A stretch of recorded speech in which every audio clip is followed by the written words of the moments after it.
Hello, good evening. For today's video, tayo po ay nagluto ng chop suey. Ayun.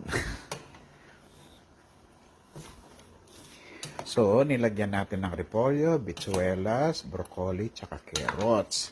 Ang pinagsahog natin dito ay shrimp. Yan. At napakasarap nito.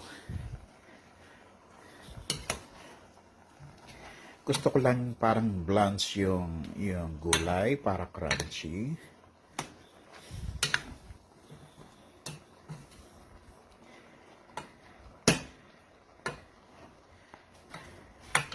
So, ginisa na lang natin siya sa sibuyas, saka sa bawang. Ayun. And then, parang i-blanch lang natin para crunchy yung ating vegetable.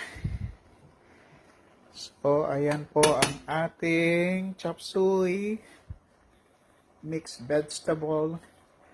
So, merong repolyo, merong broccoli, carrots, at saka bitsuelas.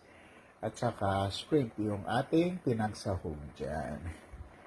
So, this is our chop suey.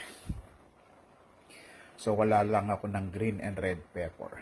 Kung ano lang yung meron dyan sa ating stock, yun lang lalagay natin. Alright. Napakasarap nito. Thank you so much.